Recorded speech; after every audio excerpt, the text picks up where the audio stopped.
ನಿನ್ನೆನೆ ಕೆದವರು choice entry ಮತ್ತು confirmation ಸ್ಲಿಪ್ಪನ್ನು download ಮಾಡ್ಕೊಳ್ಳಿಕ್ಕೆ ಲಿಂಕನ್ನು ಬಿಟ್ಟಿದ್ರು. ಮುಂಚೆನೇ ಯಾರೆಲ್ಲ ಚಾಯ್ಸ್ ಎಂಟ್ರಿಯನ್ನು ಮಾಡಿದಾರಲ್ಲ ಅವ್ರಿಗೆ ಅವ್ರ ಹೋಮ್ ಪೇಜಲ್ಲಿ ಏನಂತ ತೋರಿಸ್ತಿಲ್ಲ ಅಂತಂದರೆ ಡೌನ್ಲೋಡ್ ಚಲನ ಮತ್ತು ಪೇ ಆನ್ಲೈನ್ ಅಂತ ತೋರಿಸ್ತಿಲ್ಲ.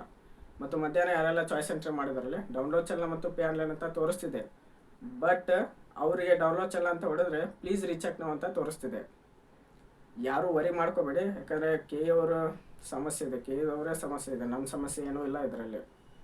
ಅವರು ಸಾಯಂಕಾಲ 4 ಮೇಲೆ ಮತ್ತೆ ಲಿಂಕನ್ನು ಬಿಡ್ಬೋದು, ಅಂದರೆ ಎಲ್ಲ ಕರೆಕ್ಟಾಗಿ ಚೆಕ್ ಮಾಡಿ ಅದೇ ಲಿಂಕಲ್ಲ ಓಪನ್ ಮಾಡಿ ನೋಡಿ. ಇನ್ ಕೇಸ್ ಅವಾಗ ಕೂಡ ಬರಲಿಲ್ಲ ಅಂತಂದರೆ ಈ ಲಾಸ್ಟ್ ಡೇಟ್ ಏನಿದೆ ಅಲ್ಲ ಚಾಯ್ಸ್ ಎಂಟ್ರಿ ಮತ್ತು ಕಾಲೇಜ್ ಅಡ್ಮಿಷನ್ ಮಾಡೋದು, ಅದು ಖಂಡಿತವಾಗ್ಲೂ ಕೆದವರು ಎಕ್ಸ್ಟೆಂಡ್ ಮಾಡಬೇಕಾಗುತ್ತೆ, ಬೇರೆ ಆಪ್ಷನ್ ಇಲ್ಲ. ಭಾಳ ಸ್ಟೂಡೆಂಟ್ಗಳಿಗೆ ಇದು ಪ್ರಾಬ್ಲಮ್ ಆಗಿದೆ. ಮತ್ತು ಯಾರೆಲ್ಲ ಈ ಪ್ರಾಬ್ಲಮ್ನ ಫೇಸ್ ಮಾಡ್ತಾ ಇರೋದ್ರಲ್ಲ ಕೂಲಾಗಿರಿ, ಏನು ವರಿ ಮಾಡ್ಕೋಬೇಡಿ, ಕೆದವರು ಮತ್ತು ಆ ಪ್ರಾಬ್ಲಮ್ ಸಾಲ್ವ್ ಮಾಡ್ತಾರೆ. ಮತ್ತು ಈ ಒಂದು ವಿಡಿಯೋನ ನಿಮ್ಮ ಫ್ರೆಂಡ್ಸ್ಗೂ ಕೂಡ ಶೇರ್ ಮಾಡಿ ಮತ್ತು ಲೈಕ್ ಮಾಡಿ. ಇನ್ನೂ ಡೌಟ್ ಇದ್ದರೆ ಕಮೆಂಟ್ ಬಾಕ್ಸಲ್ಲಿ ಹಾಕಿ. ಎಲ್ಲರಿಗೂ ಆಲ್ ದ ಬೆಸ್ಟ್.